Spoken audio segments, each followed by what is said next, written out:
Hi everybody. Hope you're enjoying the series so far. If you've watched two or three of them, I think we've had three so far, and we're into the top 50, which made me a little bit surprised because number one, these next five are all from the 70s, and I didn't realise they were getting that century centric.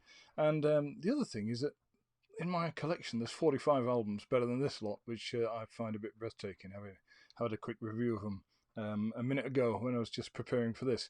But yeah, here we go. So plenty of good stuff coming up, and I hope you're enjoying it. Let's get straight in with one of my favourite guitarists. Certainly one of my favourite acts. If you've come across this guy before, Rory Gallagher. Um, I must admit, I don't know how to say his name, and it turns out if you live in Ireland, you'd like to say Gallagher, and if you live anywhere else, it's Gallagher. Further confused by the fact that the guy introduced him on stage on his live album says, "Ladies and gentlemen, Rory Gallagher." So I always thought it was that, but I'm told it's Gallagher when I went over to Ireland. Yeah, simply one of the best guitarists ever to have lived, in my opinion. Allegedly, Hendrix said about him one time, when asked what's it like to be the world's greatest guitarist, he said, "I don't know, you better ask Rory Gallagher." So it turns out it's an apocryphal tale, but you could imagine him saying it. You really could. This is Gallagher's fourth album. Previously, he was in a band called Taste, which he put together himself, three piece band, drums, bass, and guitar, and tasted really, really well. I'm not quite sure why he broke it up in the end, but at least I think three or four good albums, couple of live albums as well, which is a real favourite for Gallagher to do. I mean, if you see him live, you can see why I can never quite reproduce the live set in the studio. Hence why he did seems to do every other album. He'd do a live album, which is absolutely fantastic if you like it. Guy was born in Donegal. I happened to go to Donegal once, really nice place, and they're very fond of him there. So that's in almost in the north of Ireland. I think it is in the south of Ireland, but it's sort of in the north, if that makes sense. And then when they were very young, the family moved to Cork. Now I was in Cork working a number of occasions, and almost next to the hotel is a place called Crowley's Guitar Shop. Which, being interested in music, I went in there one day, and since found out that this guy called Michael Crowley, who ran the shop at that point, actually was a guy who sold Gallagher's first guitar to him. In fact, one of Gallagher's only guitars, which is a 1960s Stratocaster, which he played all his life until it more or less fell apart. Gallagher died in '95 and still playing that. Played other guitars for slide, but mostly relied on that old battered Strat all his life. So went to Cork and lived there for the rest of his life, as far as I know. Um, yeah, I don't know what to say about this. Fourth album as the Rory Gallagher band. So he did two sort of solo albums first, then a live album, and then this, which is called Blueprint. I've since found out that this Blueprint is actually for an amp called a Power Baby amp. So if you're really into your minutiae and want to win a few pub quizzes, then there's one for you. It's actually the Blueprint for an amp. Um, some great songs on this, and my standout track is "Race the Breeze." There's a number of a number of songs on this that do that. If you watch previous episodes of this, you know that I love that chugga chugga chugga chugga chugga sort of beat, and it goes right throughout it with some amazing guitar over the top as well. Gallagher could sing to an extent. It wasn't the best vocalist in the world, but every time he sang, every time he appeared on stage, put heart and soul into it, and to have seen him live, and even to pick up one of his DVDs now and watch Gallagher live at Montreux or something like that, going through the set. Devotee of the blues. So knew the blues back to front, played acoustic, played slide, played lead, rhythm, the whole thing. Really is a humble man, sadly missed in my opinion. So that's Gallagher. And this first album that had keyboard on it, so I went to a four piece on this, and it really sort of changed the sound and mellowed it out from that sort of power rock stuff that he was so well known for in the first place. Okay, so that's number one. That's by the way 1973, if I didn't say. We're going to step back a year now, and I'm going to go into another band that I would count as one of my top, certainly top 10 bands I've ever heard. And this band's called Steely Dan. See from this rather exotic cover, the name, if you want to track it down, is even more exotic. So the reason why they're called Steely Dan, but I won't go into that now. Steely Dan is early 70s. What should I call them? Almost finished, almost started as a middle of the road American rock band, a bit like the Doobie Brothers, a bit like the Eagles became, a bit of Jackson Browne, that sort of thing, but had a rockier edge. This album, of all their albums, and there's about 10 or 12, I think, of the Steely Dan albums, is their most accessible. It's a sort of poppiest album. And if I just give you some of the tracks, you may have heard of these: Do It Again, Dirty Work, Midnight Cruiser, Only a Fool Would Say That, one of my favourites. Brooklyn Knows the Charmer Under Me, Turn That Heartbeat Over Again. 6-piece band at that point, and it was ironic that the two guys who led this band would go on to thin it down to the point where in their later albums they just hired session musicians. So it's just the two of them, Becker and Fagan, who became Steely Dan. But yeah, started off as a 6-piece, different singer in the first place. David Palmer, I think the guy's name was. So you got different voices on this to Fagan's voice, which you get later on. And my favourite is probably, I'd say Reeling in the Years. And if you've heard that track, you would recognise the opening sort of guitar lick, which is as famous as it is pretty difficult as well. So Steely Dan, Can't Buy a Thrill, 1972, and they would go on to produce more albums, but more jazzy, more textured, more complex. If you want to get into Steely Dan and see where they started from, this is probably the album to choose. Now, a little bit about what I consider to be the greatest decade of music, certainly in my memory, and that's the 1970s. And one of the reasons why is that it's so different, so textured in terms of what was going on. So at the start of the 70s, you got your Hendrix and your Isle of Wight Festival, and Woodstock had just happened as well in the States. And you got, I guess it's that sort of tripped out psycho rock type stuff. And what emerges from that is our own version, Britain's own version of glam rock, which is where I sort of came in with T-Rex and Sweet and Bowie and that sort of thing. And that was when I was 14, which I've just explained earlier in the videos. After that, sort of things went a bit odd because the sort of people who didn't want pop wanted rock, which is turned into what's now called as classic rock. So your Deep Purples, Uriah Heeps, and that sort of thing, and Free and Gallagher and Jethro Tull and stuff, which has been my favourite until this day, really. Then the mid-70s happened, and it was all a bit odd. So you got 75, you got bands like Queen doing pretty well, and you got ABBA emerging, and I can't get these dates right, but Bee Gees, I was going to say, up until they released Saturday Night Fever and things like that in the cinema. Got some classic films at the same time. If I ever want to put a film on, it's nearly always one of the films in the 70s, The Exorcist, All the President's Men, Dog Day Afternoon, some of my favourite movies.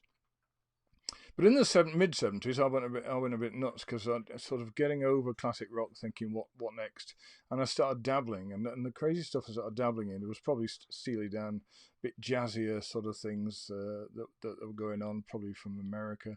I got into Boz Scaggs. I got into sort of really cool in the mix type nonsense like Manhattan Transfer, even, which was a real departure. Trying to think who else there were, but weird. Oh, Linda Ronstadt and bit of country, just trying to do it, whatever sort of was around. And interesting, Linda Ronstadt paved the way for the Eagles, which I got big into later on. Steely Dan were way ahead of their time in southern rock bands and that sort of thing. And in the mid-70s, something crazy happened. Apart from the hottest day of the year in the UK, the hottest day ever, I think it was, 1976, hottest summer. Queen's Jubilee, 1977. Elvis died 77. My dad died 77. A lot of turmoil going on, and punk started.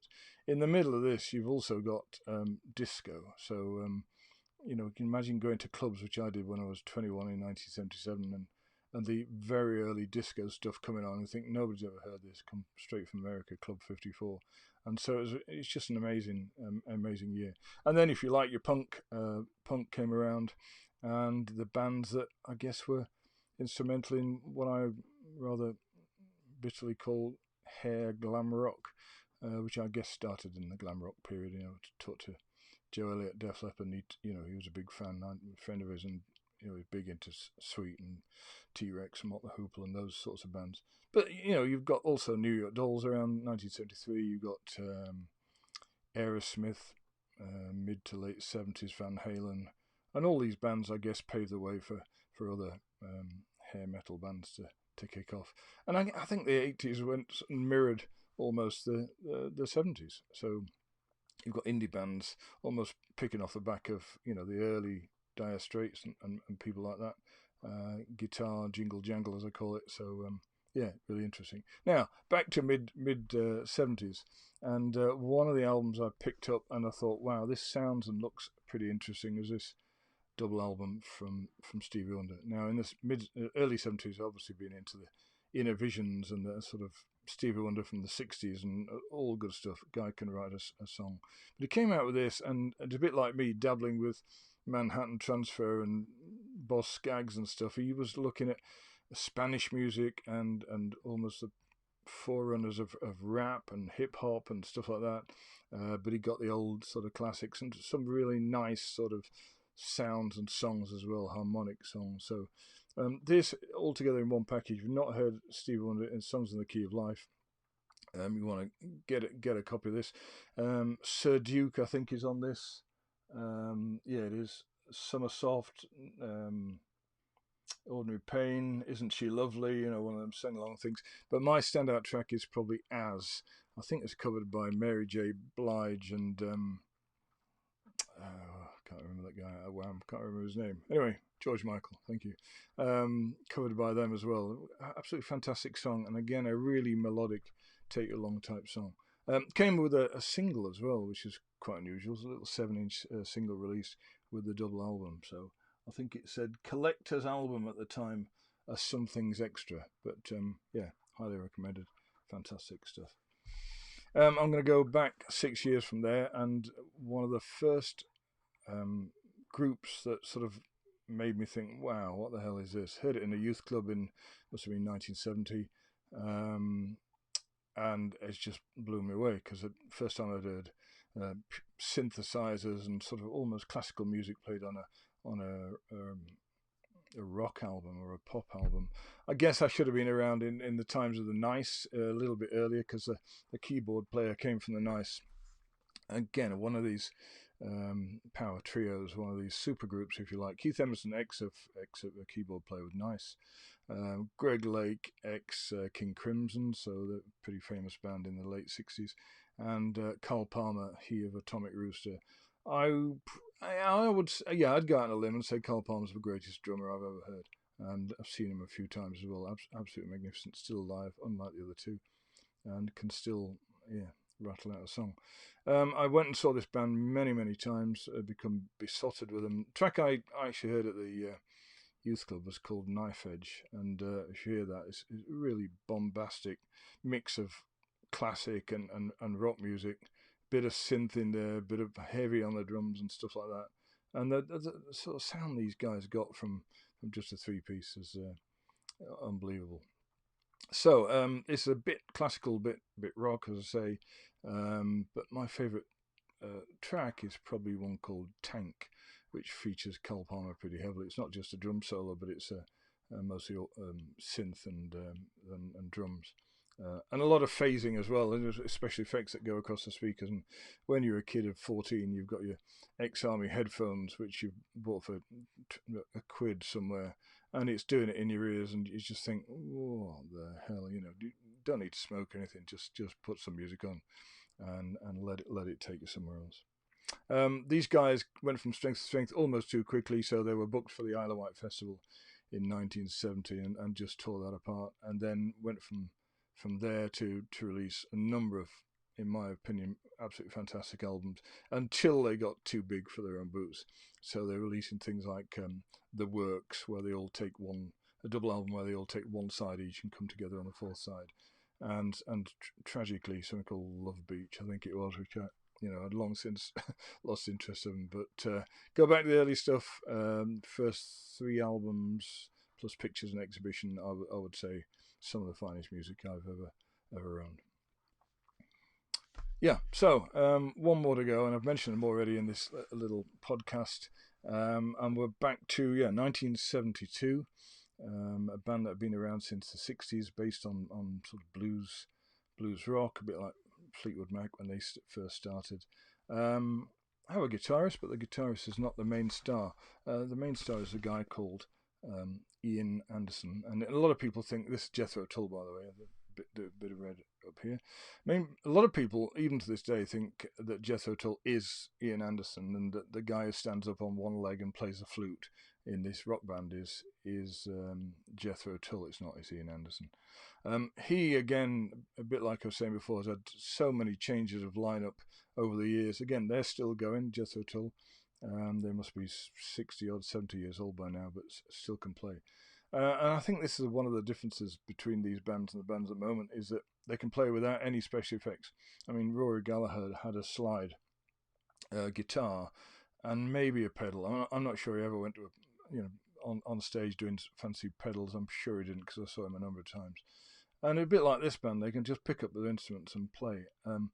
This is this is a weird album, because I think Anderson was saying, all right, let's do a concept album that's a spoof of a concept album. And it's a spoof even to the newspaper it was delivered in. This is a full-blown newspaper with all the articles and stuff like that, and it all follows a theme, not just copied out. It's, you got league tables in here of football in Great Linford, I think it was, and St Cleeve.